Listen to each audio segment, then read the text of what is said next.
subscribe, thumb up the video, and share the video. This is another part in the series that I'm doing, reading Ankh Ra's grammar book. So I'm going to go over a little bit of the book to you tonight, a little bit of the book with you tonight. And we left off at he. So we will continue with the next one, which is this one here, which is a book supported by a pole, which is she. And then you have the crested ibis, which is an ankh. And we all know that when we look at this word here would be part of, when you're dealing with the soul, the spirit, and all these different things, this word here would be one of the words that we use describing yourself. The next one is a band of string or linen, which is fek. Then we go down here, a bundle of reeds, commonly known as a papyrus roll, and it's a is. Then we go down to the next one here, which is fox tails, which is mess, as in ra messes. Then we going down a little bit further, which was a ox's tongue, which you pronounce that as ness. Then we have a piece of wood joined and lashed together at the joint, which is a res. That's how you pronounce it. Then we go down here. Once again, we're going over the biliteral sign list. And this here is a tall pot of water. Sound probably is like Hess. Then we have a cord together, which would be sesh, like as in the word scribe. Then we have here a harpoon head of bone, which is like quest.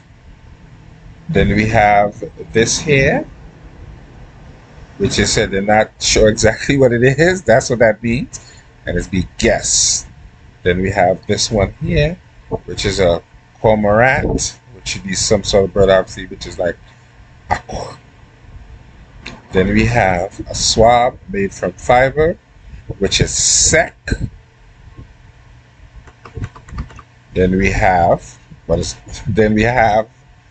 they say this is a head of a hippopotamus.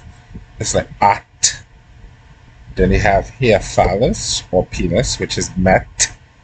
Then we have another African vulture here, which is different from the one you would have seen earlier, which would be Mut, which is also an Egyptian mother goddess. Then we have here a piece of wood, which is a soft ket. Then we have a seat, which of course you would see this in, the names of some of the deities. Right here, this would be familiar when you look at the stela. This glyph is very familiar. It should be very familiar to people who know the language. So there's a seat, and it's pronounced set. Then you have a cow's skin pierced by an arrow. That again is set.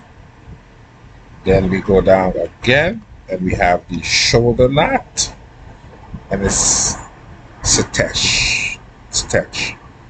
Then we go down here again, have a walking stick, which is Medu, which of course would be in words like Medu nature. You will see that in it. Then we go down again, you have some kind of a tail, and it would be Sed. And you go down again, this is a water skin, that is Shed. Then you have a bricklayer's tool, that is Qued. And the next one should be very familiar, because this is a Jed pillar. It says a column resembling a bundle of stalks bound together. Jed.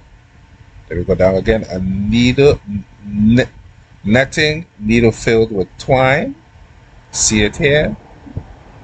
Aj. We go down again, a cord wound on a string. That is wedge.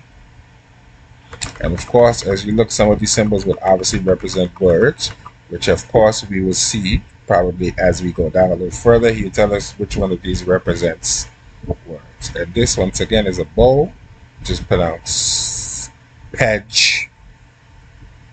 Then we have this symbol here. It says doubtful. I don't know what that means, but medj. Then we go down and get a mace with pear-shaped head. That's a hedge. As with the monoliteral, somebody who's represent complete words. Example.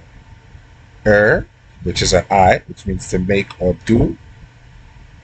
And that's also obviously if you put a stroke next to it, it would literally mean I, which we're gonna go to a little later in the book. This one here means aha, which means great or large. Then you have the where right here, which means great, like as in was seer. Then you have pert, as in house. Then you have mer, as in love. Then you have neb here, could mean every, any, all. And when it's in front of a word, it would mean Lord. Then you have the her, on account of our pun. Once again, if you put a stroke in front of it, it means face. Then everyone should be familiar with the sa and the ka. Then we're going into some triliterals.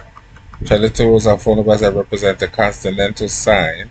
The language content approximately 75 triliterals, of which the most frequently used must be memorized. The 75 triliterals mentioned above are represented on the following chart. Right. So we're getting into the triliterals here. This is a finger and it's Jeddah. This here is a nose, eye, and chief, which is a soft Kent. Then we have the arms holding shield and battle axe. This is Aha. Then the head of a Bubalis, which is Shisha. Then we go down here. This is a head and neck of a canine animal, which is Wasir. Then we go down here with the ear of an ox, Sejam Eden. Then we go down a leg and hoof of an ass, Wahem, a heart and a windpipe of, they say it's a heart and a windpipe of probably a cattle or something like that, Nefer. We go down here, this is a lung and a windpipe, probably of cattle again, Sema. Then we go down again, we have the rib, which probably once again of some sort of, probably some sort of cow or something, Sepper. We go down here, this is an intestine, Pecker. Then we go down again, this is a variant of the folded cloth, Deben. This is the long-legged buzzard, Taiwu. Then once again we have the African vulture, which is Mut.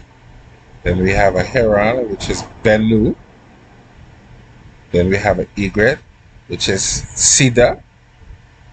Then we have a trussel goose or a duck, which is Senej. Then we go down again, head of a crested bird, which is a Wasem. Then we go down the lizard, which is Asha. Then you go down to a tadpole, which is Hanef. And of course, everybody should be familiar with the dung beetle symbol, which is a Kepra. Then you should be familiar with this one again, which is a bee, which is Bit. Then we go down again. We have some kind of tree, which is a Yam. Then we go down again, which is a palm branch, which is Renep. We go down a little bit more. We have a stem of a papyrus, which is a Wajed. Then we have a rush with shoot, which is a Dekeb. Then we have a sedge growing from a sign for land, which is a Shima. Then we have a pod from a sweet smelling tree, which is a Najem. Now I'm going to stop here, and I'm going to once again say like the video, thumb up the video and share the video. And if you have any comments or suggestions, they will gladly be accepted. You have a wonderful and blessed night, and thanks for watching.